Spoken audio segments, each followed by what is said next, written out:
Indian diary देखने वाले सभी दर्शकों को मेरा यानी साहिबा संधू का सत श्री अकाल, आदाब, नमस्ते। आज मैं जिस सेलिब्रिटी को अपने प्रोग्राम इंडियन डायरी में लेके आई हूँ वो और कोई नहीं, उनका नाम है शंकर साहनी जी। दोस्तों, इन्होंने बॉलीवुड में अपनी आवाज़ से अपनी एक अलग ही मुकाम बनाया है और बहुत जल्द ही आप इनको एक नए अवतार पे बड़े पर्दे पर भी देखने वाले हैं। आइए स्वागत करते हैं उनका। शंकर जी, बहुत बहुत स्वागत। Thank you ji. सर, सबसे पहले जो सवाल है मेरे मन में वो ये है कि बचपन से लेके आपका स्टार बनने तक का सफ़र अब तक का कैसा रहा? मैंने एक शेर लिखा था कि हम आए हैं दुनिया में बिना अर्जी, हम जाएंगे दुनिया से बिना अर्जी, तो बाकी बातों में कैसे चलेगी तेरी मर्जी।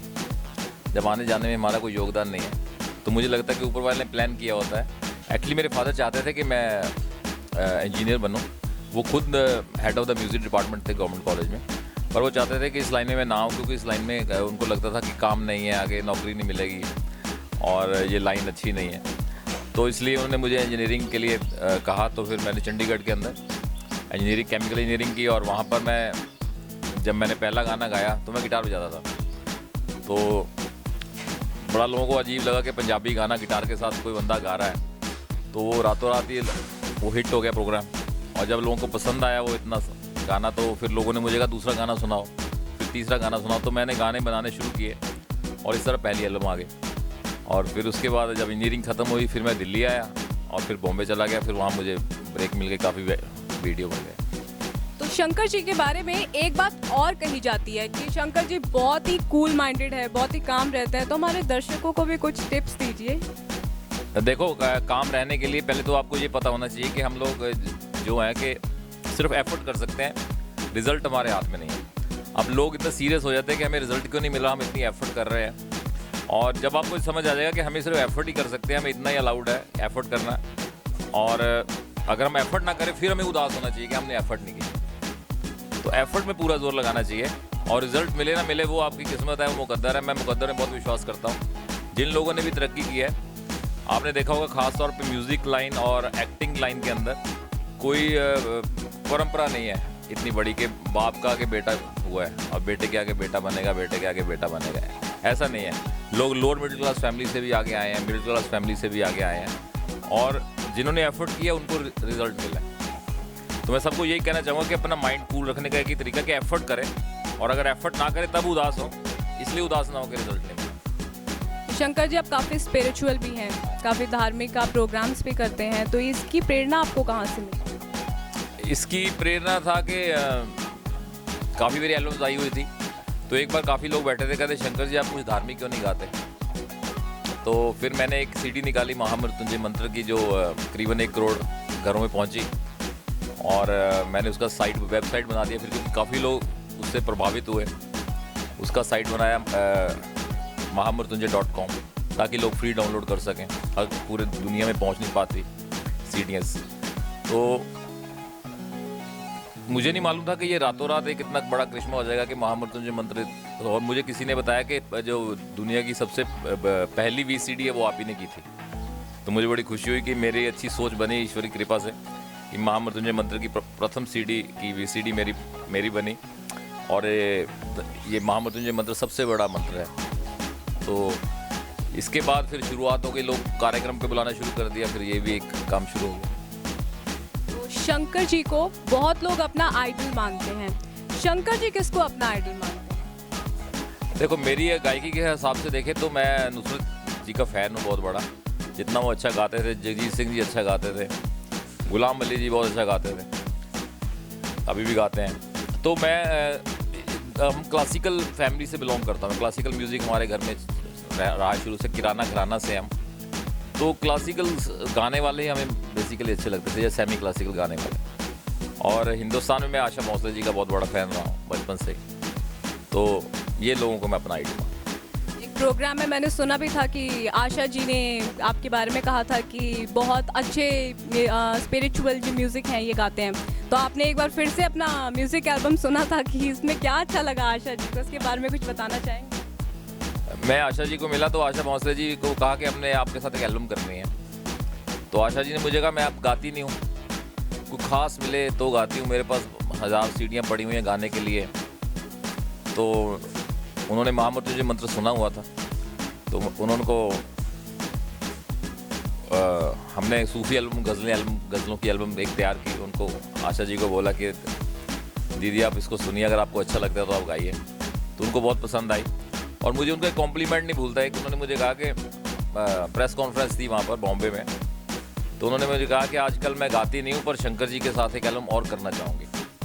तो ये मेरी लाइफ का सबसे बड़ा कॉम्प्लीमेंट था कि, और दूसरा उन्होंने कहा कि मैं सीडी ये किसी को देने जा रही हूँ, कोई परेशान है जीवन में, तो मेरे पास तो बच्चे की नहीं, मुझे भेजो। तो मैंने सुना आशा जी सीडी बांट रही हैं, तो ये मैंने क्या गाया, तो मैंने दोबारा लगा के सुना कि ये क्या मैंने कैसा गाया है। मुझे विश्वास नहीं हुआ कि इतने बड़े लोग, इतने बड़े आर्टिस्ट जो इनके गले में सरस्वती है, वो भी ये सीडियाँ बांट रहे हैं। शंकर जी खुद बहुत सारे बॉलीवुड के हिट सॉन्ग्स दे चुके हैं, तो आपके लिए जो अब तक का सफ़र था वो कैसा रहा? कितने स्ट्रगल्स आपको करने पड़े या बहुत आसान था आपको यहाँ पे? एक्चुअली स्ट्रगल तो लाइफ तो स्ट्रगल की है। लाइफ जितनी भी है, ये जब आपका एक पड़ाव ख़त्म हो जाता है तो दूसरा इम्तिहान शुरू हो जाता है। जैसे आप 7th ख़त्म की तो 8th हो गई, 8th ख़त्म की तो 9th हो गई। ऐसी लाइफ में होता है, आपने जैसे ही एक पड़ाव ख़त्म किया दूसरी की तैयारी हो जाती है, क्योंकि इच्छा जो होती है हमारी, जो हमारी डिज़ायर्स हैं वो कभी ख़त्म नहीं होती। और जब मैं बॉम्बे पहुंचा तो मुझे, अब हम आशा जी की सीडी कर रहे थे उस समय, तो मुझे 5-6 फिल्में मिल गई है एज ए म्यूज़िक डायरेक्टर। उसमें सब ने गाया मेरे साथ। अभी सुनिधि चौहान जी गा रहे हैं, ममता शर्मा उसमें गा रही हैं, जसपिंदर नरूला गा रही हैं, आशा जी गा रहे हैं, संजीवनी गा रही हैं, काफ़ी जितने और नए बंदों को बहुत गवा रहा हूँ मैं इसमें। तो मुझे ये सारा जो लगा कि you should be at a right place at right time, तो सब हो जाता है। पर आपको मगर कभी ये नहीं होना चाहिए कि मैं कभी काम नहीं छोड़ना चाहिए कि मैं यार ये काम नहीं चल रहा, मैं कुछ और काम कर लूँ।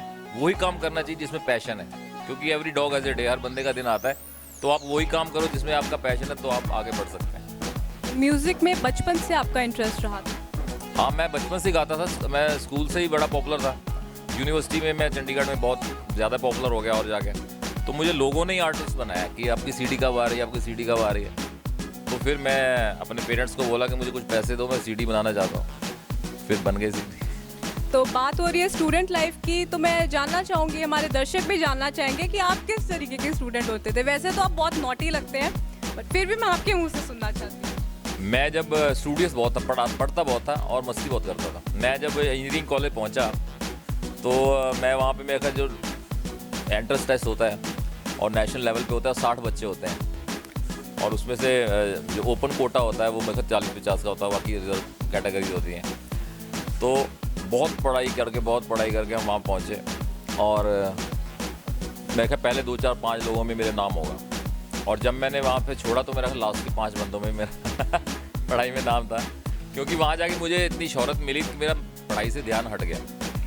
और चले जाते थे हम लोग, क्लास अटेंड करने जाते थे, बैक बेंचेस थे, आगे नहीं बैठते थे, क्योंकि पहले तो बहुत आगे बैठते थे, बड़ा इंटरेस्ट लेते थे फर्स्ट सेमेस्टर में। तो फिर धीरे धीरे जब लोगों ने प्यार देना शुरू किया तो सीट भी पीछे हो गई, और कभी कभी तो हम सो भी जाते थे क्लास में, क्योंकि सारी रात शोज़ करते थे, प्रोग्राम करते थे।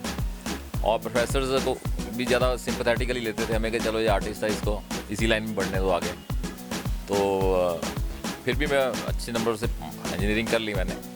पर यह कि मुझे वहाँ पे चंडीगढ़ के अंदर बहुत इतना प्यार दिया लोगों ने, और उसी की बदौलत ये है कि आज मैं यहाँ पर। तो आपकी बहुत ज़्यादा फ़ैन फॉलोइंग थी, लड़कियाँ भी बहुत आपकी फ़ैन रही होंगी। किसी पे आपका क्रश या किसी का आप पर क्रश? जितने भी आर्टिस्ट होते हैं वो उनका कहीं ना कहीं कुछ ना कुछ हो ही जाता है।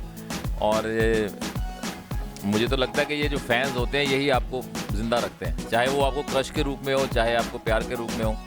और अगर तादाद इनकी बढ़ जाए तो उनकी तरफ ज़्यादा झुकाव नहीं करना चाहिए, क्योंकि मेन अपना फोकस म्यूज़िक रखेंगे तो ये चीज़ें आपको डिस्टर्ब नहीं कर सकती, चाहे लड़का है चाहे लड़की है। ये इनका प्यार जो होता है या क्रश होता है या लव होता है, वो एक उम्र होती है, कॉलेज लाइफ में सबको होता है, तो उतना तो सबका ही हमारा भी हुआ। तो आप कुछ रिवील करना चाहेंगे उन दिनों के बारे में?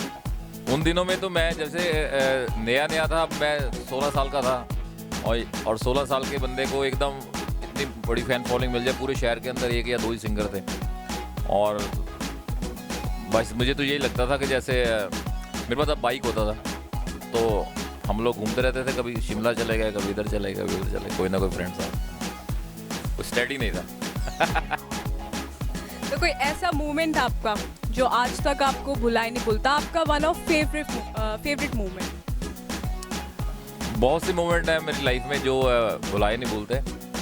और सबसे एक बार क्या हुआ था, हाँ वो मुझे बड़ा अच्छा लगा, जब कौन बन गया करोड़पति में अमिताभ बच्चन जी ने मुझे लेके सवाल पूछा, तो वो ऑप्शंस वगैरह दिए उसमें, तो वो मुझे बड़ा अच्छा लगा कि ये सवाल पूछा गया गाना लेके, तो दैट वाज अनफॉरगेटेबल।